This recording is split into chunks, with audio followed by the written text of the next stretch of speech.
Welcome to Behind the Research, a special segment of the PT Meal podcast where we digest the science behind physical therapy practice. In this series, we talk to authors of published research from the Philippine Journal of Physical Therapy to explore the data, the methods, and the real-world impact of their work. I'm your host, Johan De La Paz, and together, let's bridge the gap between evidence and clinical care and find meaning beyond the pages. Hello, everyone, and welcome back to Behind the Research, a special segment of PT Meal podcast in collaboration with the Philippine Journal of Physical Therapy, the official journal of the Philippine Physical Therapy Association. So after a long hiatus, we're thrilled to be back, kicking off our very first episode of the year with a compelling conversation at the intersection of physical therapy and mental health. So in this episode, we're diving deep into the research titled Current Practices of Physiotherapists in Implementing Psychologically Informed Physical Therapy in Chronic Pain Management, a scoping review. Joining us today is none other than the study's principal author, Dr. Eunice Garces, faculty member from Lyceum of the Philippines, University Batangas, who will walk us through the key findings and why this research matters now more than ever. Welcome to the podcast. Thank you. Honored and humbled to be here. All right, glad to have you here. And to make this conversation even richer, we're joined by Dr. Jovelyn Manibo, a licensed psychologist, certified play therapist, and trauma counselor, who will share her expert insights on the psychological dimensions of chronic pain. Dr. J, welcome to the podcast. Good afternoon to everyone who's listening. All right, glad to have you here as well, and welcome to both of you here in Behind the Research. So we've got a fascinating and insightful discussion ahead. So thank you for tuning in, and welcome once again to Behind the Research. For our viewers and listeners who haven't seen or read your research, could you give us a slight introduction or synopsis on what your research was about? So we wanted to conduct a scoping review aimed to explore how physiotherapists can integrate psychological principles into pain management, ensuring, of course, that treatment goes beyond just the physical aspect and truly addresses the patient as a whole. And so basically, that's it. We want to adhere with the definition of health by the World Health Organization, which defines health as a state of complete physical, your mental, your social well-being, and not just merely the absence of disease or infirmity. And that's why we wanted to transition from the biomedical model of health into the biopsychosocial model.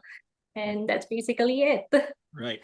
And it's somewhat of a trend now that physical therapists or physiotherapists are going into more on the biopsychosocial aspect of treatment and really trying to go away from the biomedical model, and now really recognizing that there are other aspects in a person's life that could affect their health. So Doc J, what's your initial thoughts regarding the research? Well, it's actually a good seeing that other discipline are actually incorporating the field of psychology into their interventions and techniques when it comes to working with their clients or their patients. So it's actually an eye opener for most now that mental health is actually being widely accepted, especially here in the Philippines, wherein issues of mental health is actually not that given focused on for the past years. So this one is actually a step forward in dealing and working with our patients and clients in a more holistic manner as compared to what we usually do. So this is really a time for innovation and being open to the different strategies and techniques that we could use, because our main priority, of course, is the welfare and the healing of our patients. I love what you said about that. It's time to collaborate, and for us to not be just working separately but together. I love your take there. What inspired you to conduct this scoping review about psychological informed PT in chronic pain specifically? So the inspiration for the scoping review emerged during the pandemic, when global attention was fixated on COVID-19. Our then research advisor, Ma'am Edna Figueroa, encouraged us to look beyond the immediate crisis and focus on a pressing yet often overlooked issue, which upon further investigation led my co-authors and I to chronic pain management. And as then aspiring PTs, we recognized that returning to a pain-free prior level of activity was a universal patient goal, with pain most often than not being the first or the second prioritized problem of the patient. And of course, we wanted to bridge this with the biopsychosocial model that was being emphasized in our education. Gladly, it turns out that chronic pain is more prevalent than many realize. Staying true to the statistics provided in the research, it affects 10.4% of Filipino adults with a 3.4% annual incidence. And looking at it globally, we see that 20% of individuals in Europe are impacted, as well as 18% in developing countries. And so, yes, by conducting this review, we aim to explore how physiotherapists can work with our psychologists, with pain specialists, in order to address this concern. Mm-hmm. Right. So, Doc J, in your experience, um, with with people with chronic pain, have you identified, or do you have any idea, like what are the factors, psychological factors that you usually identify in people with chronic pain?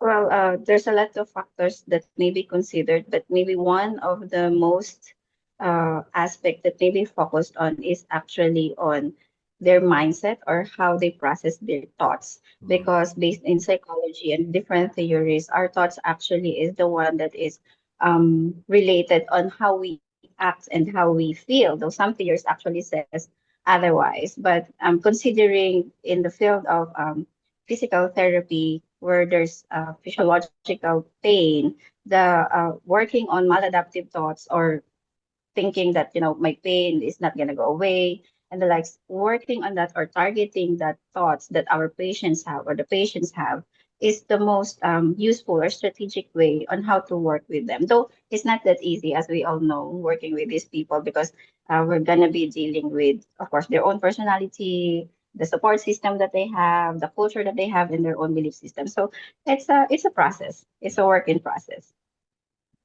Psychologists get it. Yes. And we're catching up. We're trying to catch up. Yeah, slowly Yeah, getting there. yeah, right. So in the Philippine context, what do you think is um our what do you call this? How do you think that in the Philippines we compare in terms of adapting uh psychologically informed physical therapy? That's a great question, Uh-huh. because undeniably the Philippines lags behind our more developed countries like the United States and parts of Europe in adopting PIPT, Mhm. which can be traced back to our systemic and educational barriers.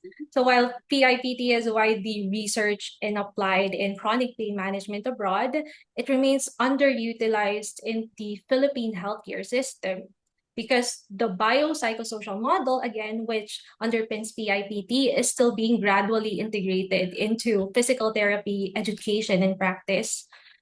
However, this is a huge disclaimer. Although PIPT differs from how traditional physical therapy is being delivered by, like what Dr. Maniego mentioned, by explicitly addressing a patient's maladaptive cognitions, their emotions and behaviors, or the cognitive triangle as they describe it, it is not a departure from the profession. Rather, it is an extension of the skills that physical therapists, especially Filipino PTs, already possess.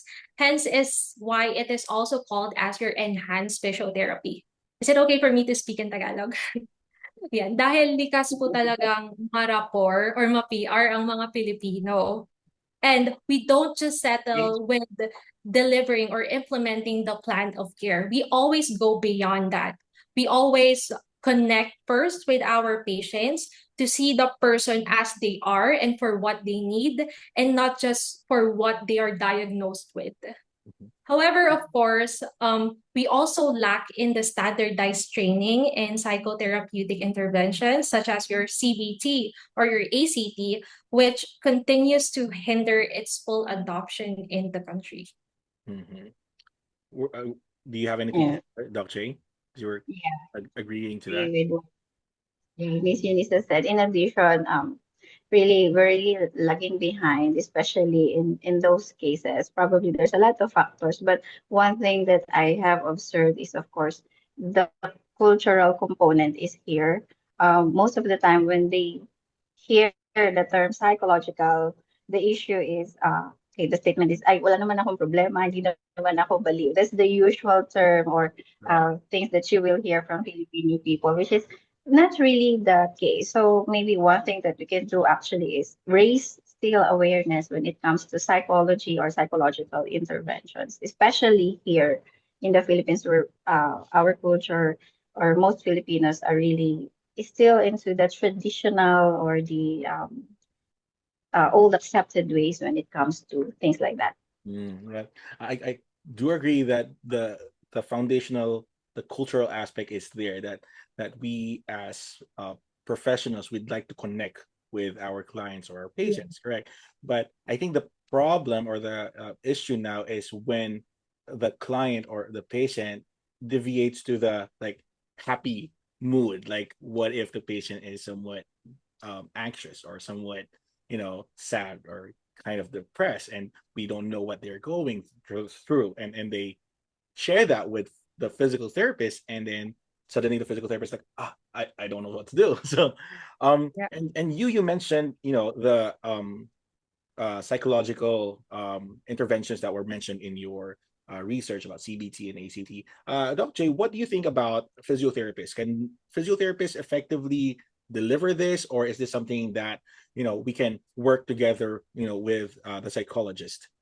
Well, there are actually certain strategies that some physiotherapists may be trained. Like there are specific strategies in CBT and ACT that would also aid physical therapists, physiotherapists in when it comes to their treatment plan.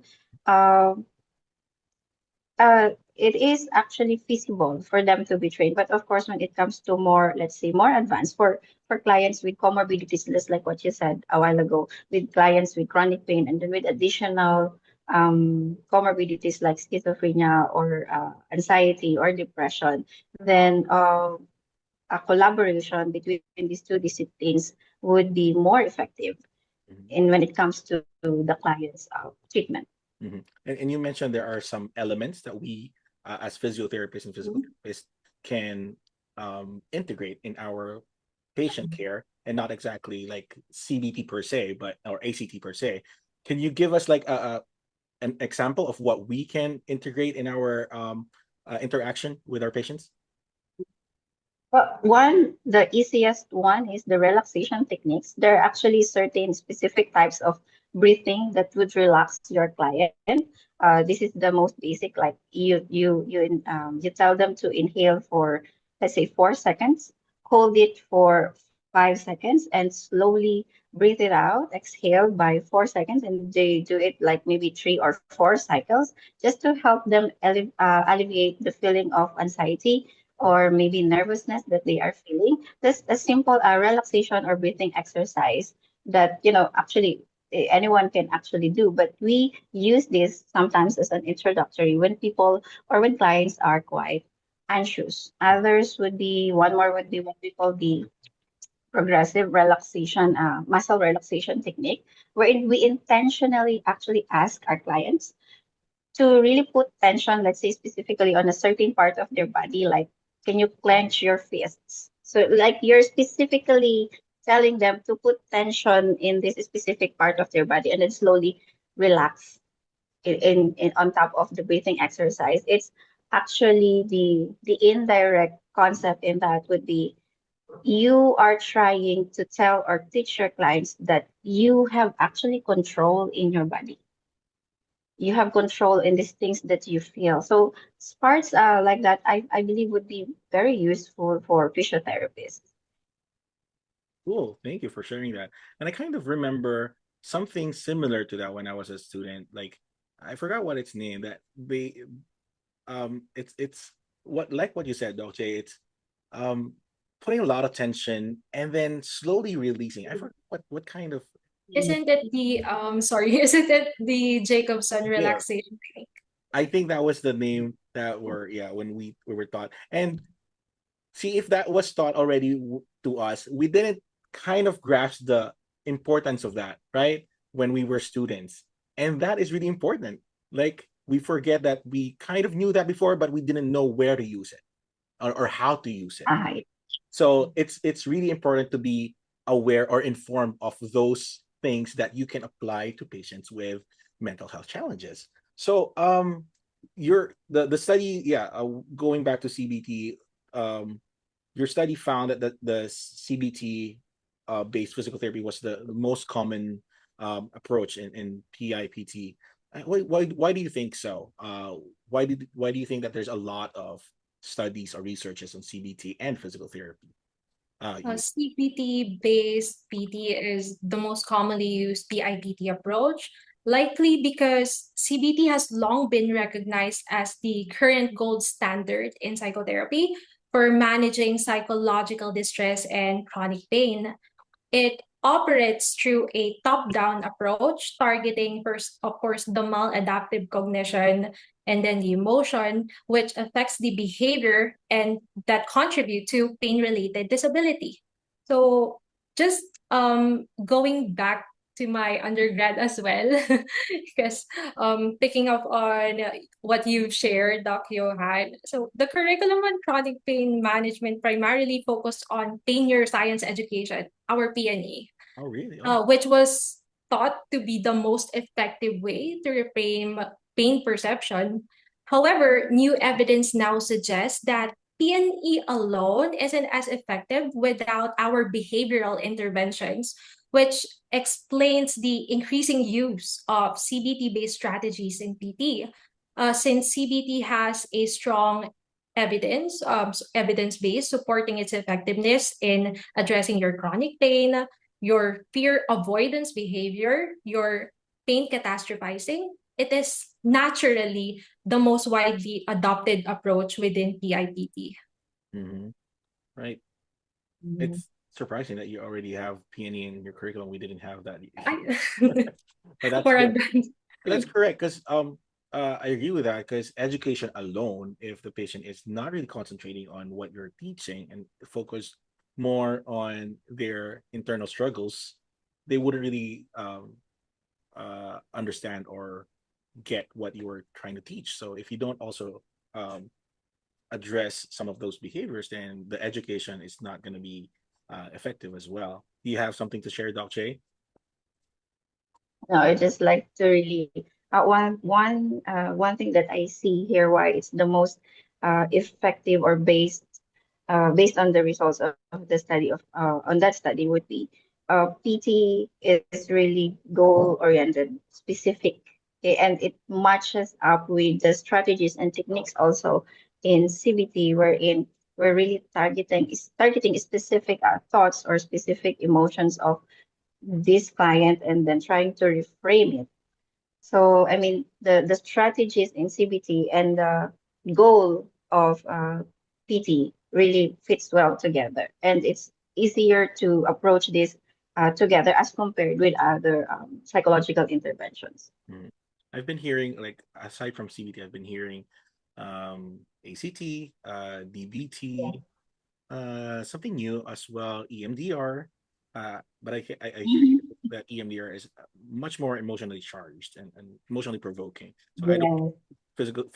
physical therapist would be Yes. depth to that. So Mm. but, yeah, but I agree that CBT, since we're more goal oriented, it's easy to be, for even for a physiotherapist to even try to understand that and integrate that to in their practice without too much change in their way of talking. But do you think you need this psychologically informed physical therapy practice? Do you think it's something that we should integrate right away in our curriculum, or is it something that physical therapists need to just explore after graduation? This is beyond your research, but what do you think about that? um, for professional PTs looking to integrate psychological interventions into their practice, of course, we need to look first in aligning it with the scope of our practice, our patient's needs, and of course, the complementary role of the psychotherapeutic interventions in rehabilitation and pain management. So, just like what you said, PTs play a crucial role in bridging that gap between physical rehabilitation and psychological well being, especially for patients dealing with your chronic pain, your injury related anxiety, and movement related fear. So, I think we need to implement it gradually. Hindi pwedeng padalos-dalos sa mga ganitong bagay, especially here in the Philippines, because again, we're facing both systemic and educational barriers. If we look at it systematically, we need to align first our scope of practice with what is being emphasized on our PTOT law, our RA 5680, which doesn't really align with the modern PT practice. So that's the systemic barrier. We also need to look out for where to actually get these certification courses. If we want to be informed with psychotherapeutic intervention, we need to be on the look for cost-effective or affordable certifications, because here in the Philippines, I was actually researching on this since I was an undergrad. And unfortunately, until now, I am not certified. Why? If we look at the base, sorry, I'm more on the economic terms right now. But if we are to look on the base salary of your PTs here in the Philippines, it would take 5 to 7 months of working just to be able to afford a certification on your CBT, maybe your CBT, your ACT, or even the most widely marketed right now, which is your mindfulness-based intervention. That mindfulness-based intervention also includes the basic psychotherapeutic interventions that we are discussing, that Dr. J mentioned, which includes our relaxation, the focused awareness, and so on and so forth. So, yan, hindi pwedeng padalos-dalos po. You mentioned the scope of physical therapy. Isn't it not mentioned in our scope in the Philippines, in the context of the Philippines, about mental health as part of our scope? Right now, as far as I'm concerned, it wasn't mentioned. We're still leaning more on the physical aspect of health. But under the proposed House bill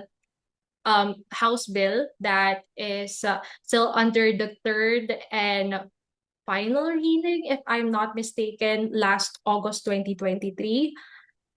This is the proposed Philippine physical therapy law. It was mentioned there that our practice encompass not just the physical, but also the psychological and the social well-being of the individual. But if we are to look at RA 5680, it didn't make mention of encompassing that in our scope of practice. Oh, okay. Right. Yeah, because just comparing with the scope here, it was mentioned and affirmed by the organization of physical therapy here that mental health is in the scope of practice. We are supposed to assess the need, and then if there's a need to refer to other professionals that are really focusing on, mental health, like psychologists, social workers, psychologists, then that's a referral. But it's we also have a role in screening and assessing, mental health challenges in individuals. So yeah, that's hopefully that would be passed. So Doc J, do you have something to add, or? Actually, with that, so it's still in the process of signing. I think there might be, how do I say it? With the RA 1002 in the practice of psychology, or the practice of giving out psychological interventions is actually being regulated, is specifically to those who are licensed professionals. So I believe that's one of the struggles here, actually, in your field, and also on our end, in the sense that, well, I get the government for the fact that they are trying to really, who are those professionals who are really have the foundational knowledge when it comes to mental health. But then we really, on my opinion, and this is a disclaimer of it does not reflect in any way the opinion of any boards or the school. But then the training or the at least the basic skills like empathic listening and then interviewing and trying to really understand the patient's concern. I mean, all must be trained on that so that the collaboration between two disciplines will be easier, especially when we need to go through the referral. Mhm. Right. So it would also lessen the work of the psychologist or the social worker or the mental health practitioner, if ever, Mhm. if that would be, it's easier really to work together. Yeah, I love that. What I love what you said, because we were when I was preparing for this, and I was talking to my fellow occupational therapists, and I was like, Yeah. psychological informed practice or Yeah. psychological informed PT doesn't always mean that we have to, you know, integrate that into the intervention, but it's we can Yeah. integrate the being informed psychologically in our interaction with our patient, just like what you said, in our interviewing and how we talk to the patient, providing safety, not Yeah. re-traumatizing the patient, Yeah.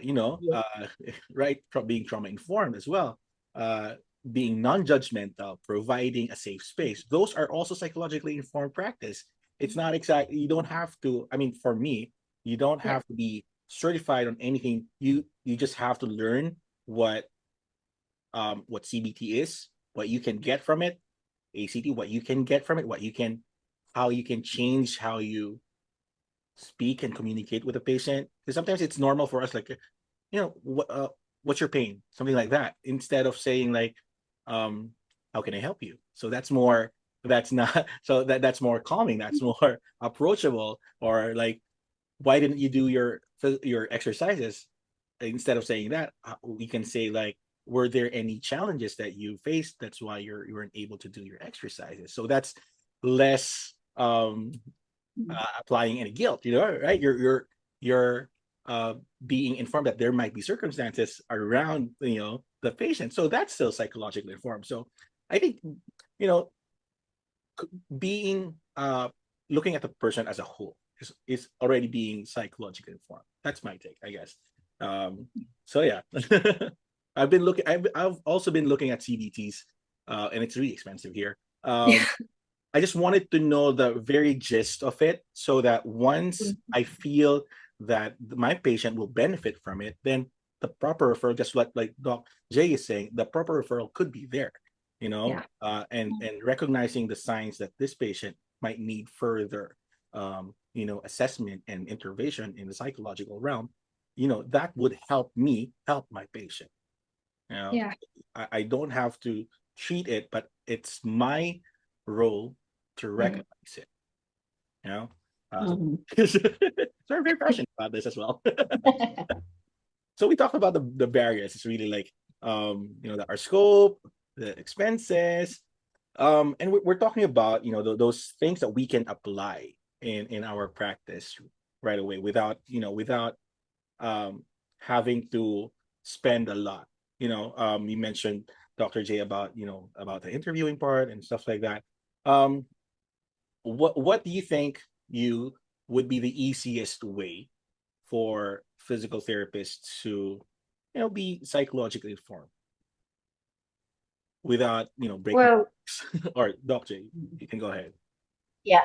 One thing is we can actually formulate a specific training workshop or a training plan for physical therapists, specifically targeting, what would be specific, your specific needs or challenges that you experience also with your patients, so that we can actually create a more data-driven plan for you. What would be the most useful skill that we need to work on, that we need to improve or we need to have, so that even just the basic would really help a lot. So maybe coordinating with other facilitators, so that like for interviewing, there's are a lot of individuals who are offering trainings for this one, different types of interviewing wherein you can actually have a gist of what the client or the patient may be going through.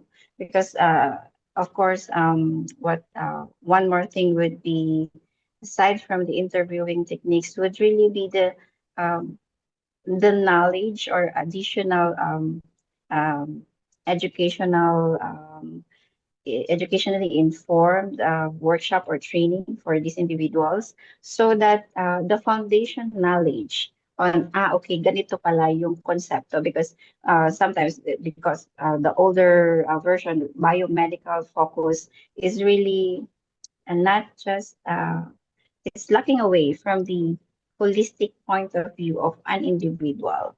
We're not just about focused, of course, on the medical aspect, but rather let's see the person as a whole, just like what you have said a while ago, Dr. Johan. Right. You. Sorry, Oh, okay. pardon. What do you think? What us physical therapists can like integrate easily or adapt easily without without breaking the bank in the first step probably in becoming psychologically informed. Like what you've said, PIPT or delivering psychologically informed practice doesn't have to be as complicated or supposed to be as complicated as getting a certification right away. So we could incorporate even the basic psychological interventions of mindfulness, of your relaxation. So slowly integrate it into standard treatment protocols. So first, by encouraging even graded exposure, your goal setting, and behavioral reinforcement within routine PT practice. We could also, of course, we are always geared towards collaboration. It is actually a key component of PIPT, screening for pain-related psychological distress, or what we call our yellow flags.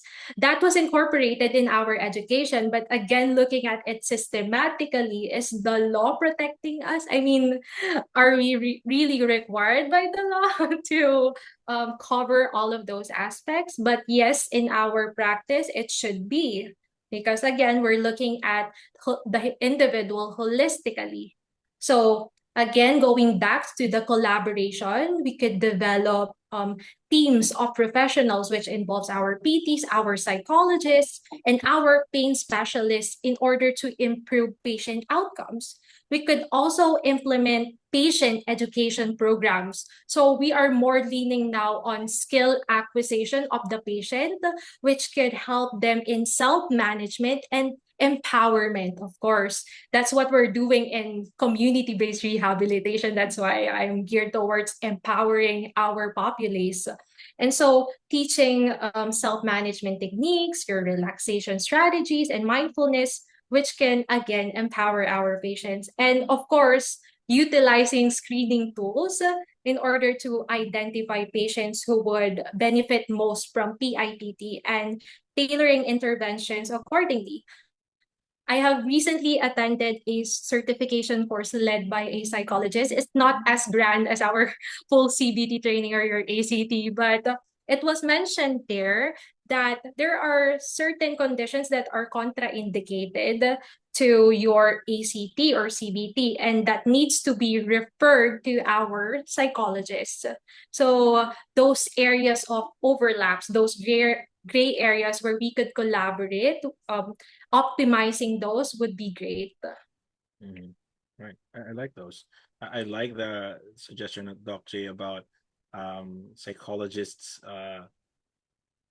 creating courses to introduce psychological approaches in handling patients with mental health challenges or a psychiatric diagnosis. Because I don't think I'm not well in my back when I in my time we weren't exposed to conditions in psychiatry. We didn't have a psychiatry med surge. So we were thought about those conditions during our review.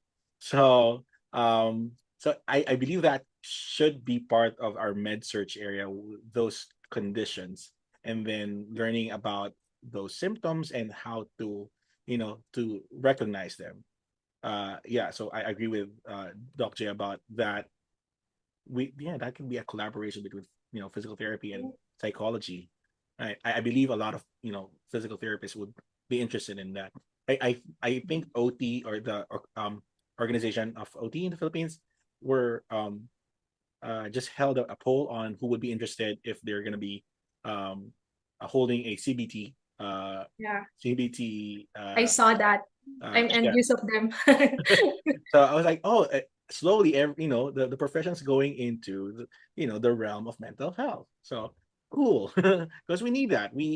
For us, our goal is to not just change the patient's function and improve it, but it's also a changing of their minds, because that's to motivate them. How would they want to move if they don't know the meaning of it or the benefits of it? So yeah, I agree as well with your suggestions about integrating it in how we communicate and all of that.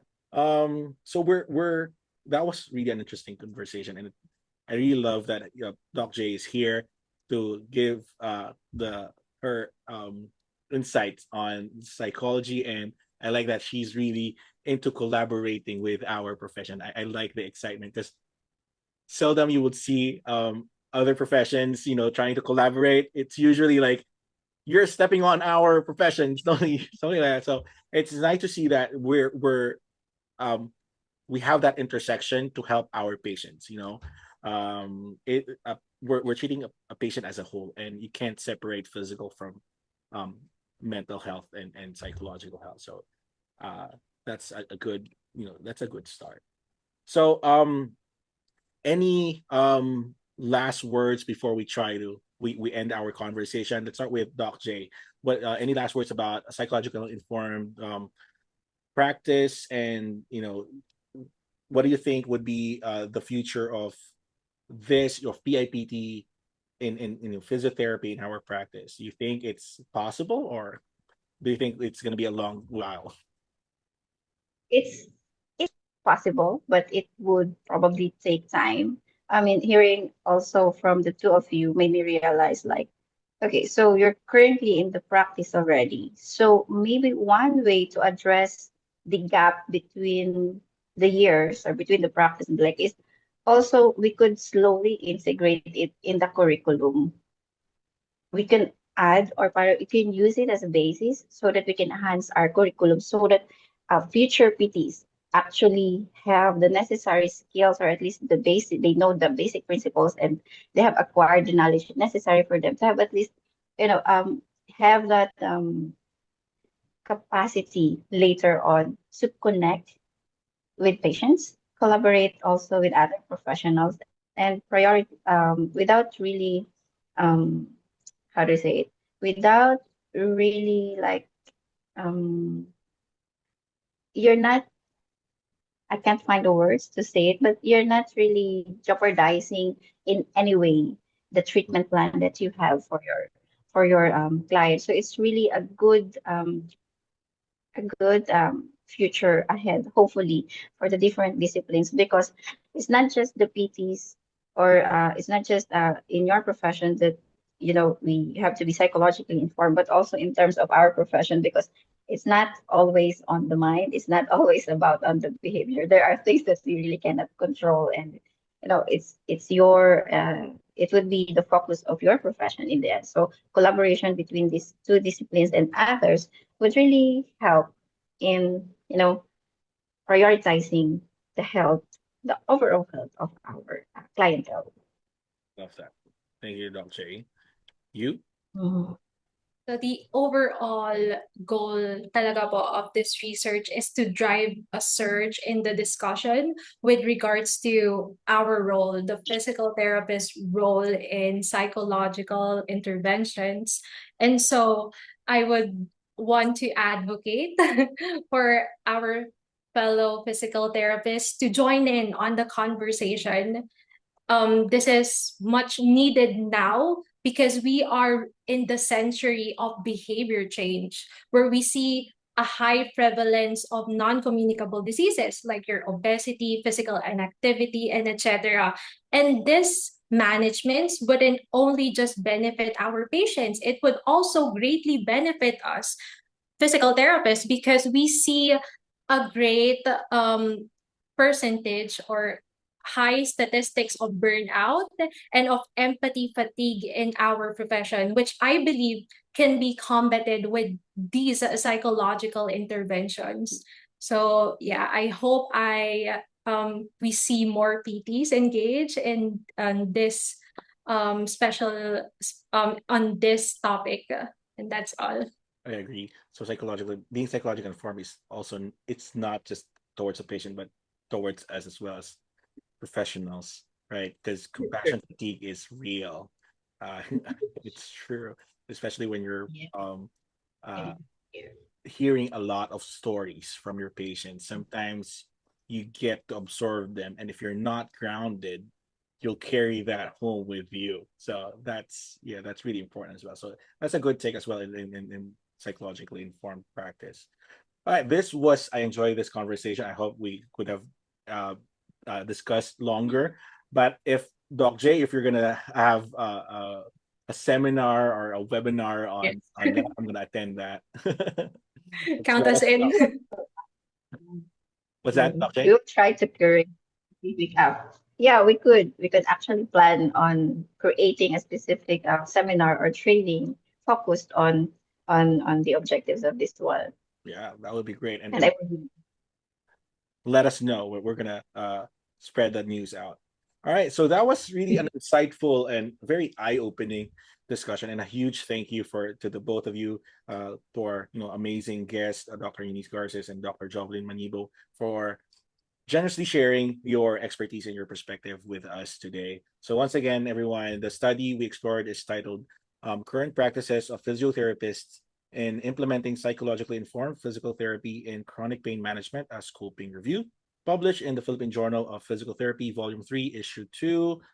Go check the description to go to the website and just download. It's an open access journal. You can just download the article and go read it. If you'd like to dig deeper into the research, just go to the website. I'm going to put that link there. So we're incredibly excited to be back and bringing you meaningful conversations again that bridge research, clinical practice, and real world impact. As you have listened, this is just the beginning. So stay curious, stay informed, and keep exploring the fascinating world of physical therapy research with us here in Behind the Research. Until next time, take care and see you soon.